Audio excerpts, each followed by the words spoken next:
hopeless, lost ideals. They say there are no heroes anymore, but there are. They were just lost. And Nick at Night has brought them back. Astro Boy, Speed Racer, Hercules. Virtue in his heart. C-double-O-L. C-double-O-L, Mac. Cool, Mac cool. Go Speed Racer, go. Join host Adam West for Cartoon Lost and Found tonight at 8:30, 7:30 Central, only on Nick at Night.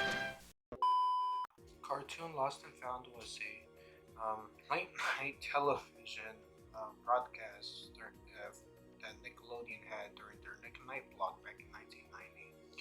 It starred Adam West, which most people either know him for as Batman or as himself in Family Guy, and he plays an old man here that works at an office called the Cartoon Lost and Found, where he, I guess, looks through old reels of cartoons and preserves them, I guess, and shows them off to us. From the footage that they actually show, it's pretty old stuff like Cool McCool, George of the Jungle, and Speed Racer, along with Astro Boy. You know, most of these are pretty old. I guess the only one I actively remember watching was Tomcat, but that was like back in Mexico. That doesn't count. It's not the same over there. But I'm getting sidetracked. Anyways, sorry about that. Yeah, despite its name, it ironically got lost due to no one really caring about it. On September 18th of 2020, someone mysteriously uploaded it onto the Internet Archive, where we can now all watch it whenever we want. In fact, you're actually watching the footage right now. Prior to the archive, the only evidence we had of it was the two promos. One of them you saw as the intro to this video, and a very small clip of this show.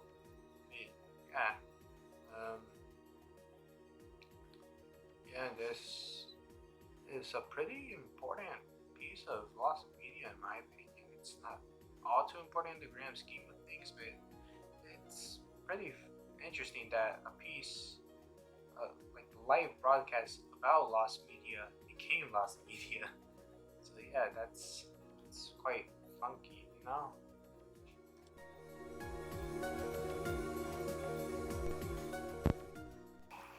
Viewable was an unaired episode of the series Dexter's Laboratory.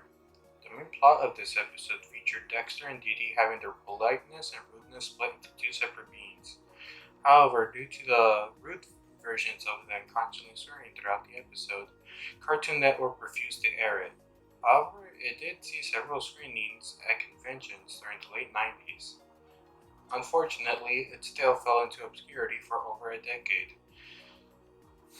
It wasn't until a Reddit AMA session was Gendy Tartakovsky, the show's creator, Adult Swim realized that there was a rising amount of public interest for the episode, and as such, they began to air a series of bumpers to see if people still wanted to find it.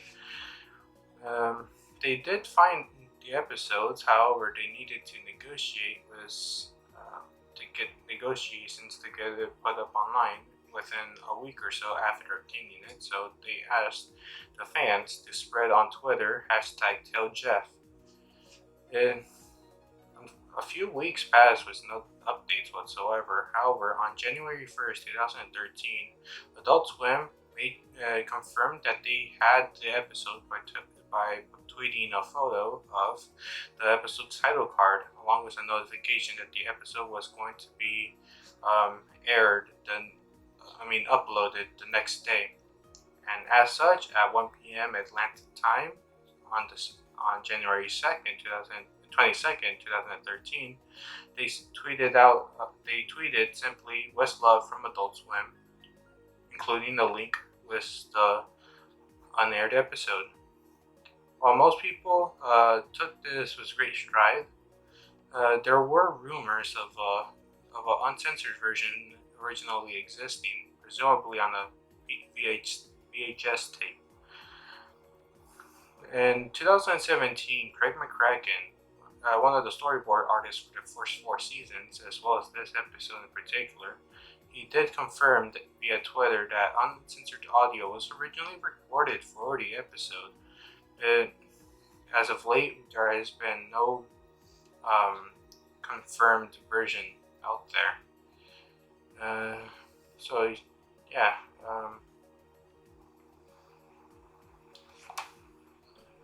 Most people have tried to recreate the uncensored version using YouTube proofs, but then that's not going to make it work.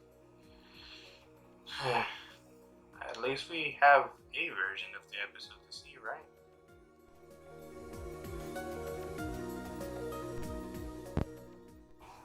Paradive, better known as Clockman, was a Czechoslovakian animated short film that is a very infamous piece within the lost media community. There's a lot of videos that have gone over this in greater detail. The best one, in most people's opinion, being Blame It on Jorge's video. I recommend checking it out if you're interested in learning more about this piece. I'm giving a super basic version of it. The main plot of this was that this girl gets some new shoes but loses them, and not wanting to tell her mother, she goes to a wizard who says that he'll make her new shoes so long as she tells her mother to what happened to her original pair. However, Sally forgets, but the wizard did not forget. As such, he pops out of her clock at midnight and takes her to sew stars into the night sky as a form of punishment. But, and that's basically it.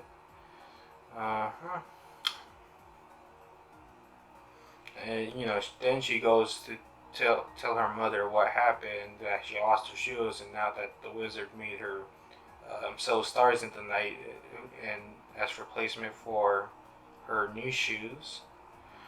But yeah, what's overall more interesting was the search for it. The search truly began on January 12, 2012, when a user called Commander Santa posted a thread on Bungie.net's off-topic forum, The Flood, about the short, which he didn't really truly remember anything about it except for the fact that it frightened him. This kicked off what would be a 5-year search for a piece that is now commonly over-talked within the lost media community, to be honest. But yeah, it was originally just a standard Czechoslovakian short film. However, the reason why Commander Santa knew of it was because it was also aired on Pinwheel, which was this really old show that on Nickelodeon that was very similar to Sesame Street, I guess. So people tried looking for home recordings of the show from various sources, including home video recordings and bootleg DVD collections. However, they couldn't find it. In fact, it wasn't until quite recently when the current rights holders, AAA Studios, actually uploaded it onto their YouTube channel. After that, it was properly archived, and yeah, we have this thing here. Now there are two different dubs of it: a Czechoslovakian version, a Czech dub, and a English dub. You could go check those out when you'd want to. And I'll probably leave links to everything I talk about here that can be watched. But yeah, that's a pretty infamous piece of lost media that everyone getting into it should know about.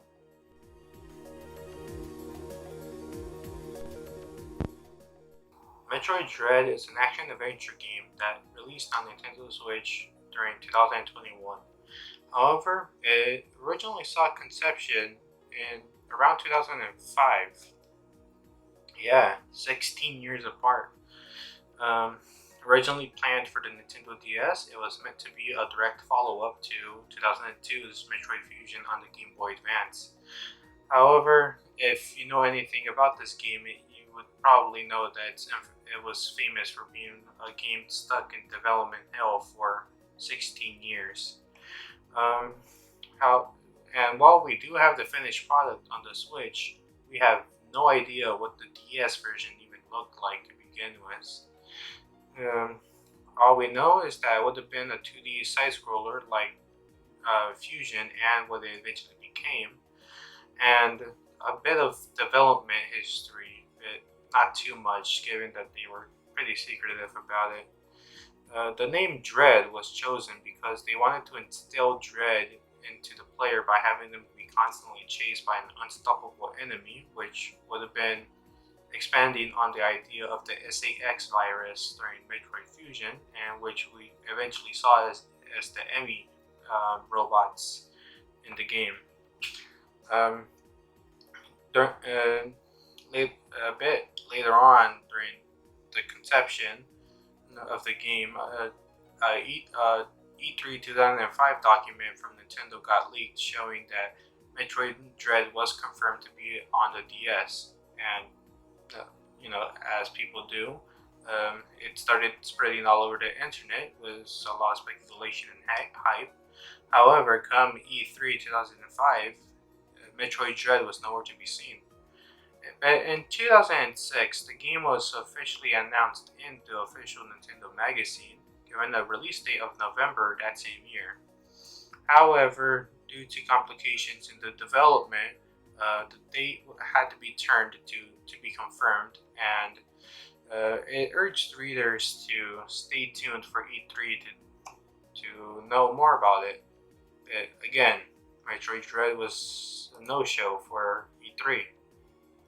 In 2007, Metroid Prime 3 Corruption came out, which included an Easter egg making reference to Project Dread being nearing the final stages of completion. However, as a bit of a joke, I guess, like a cruel joke, it again didn't see completion, and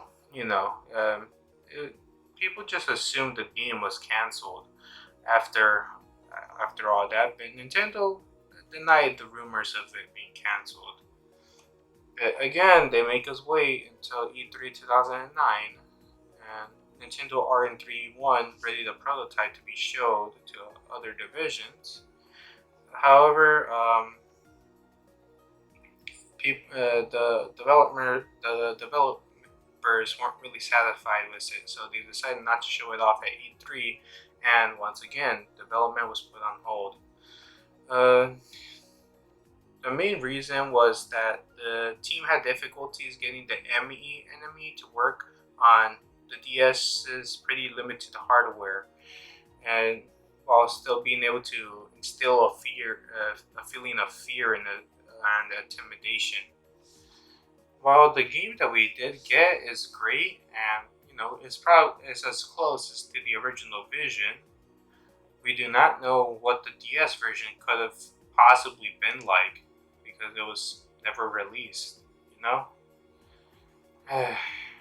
However, Nintendo did have a video. Does have a video on their official YouTube page detailing a lot of the development history on it. Again, a lot of stuff from the DS prototype, from the DS build or prototype, whatever you want to call it, still remains much to be in the air. For now, it's still pretty much lost. I would have loved to see what the DS version was. My first console was a DS, and I will love that thing till the day I die.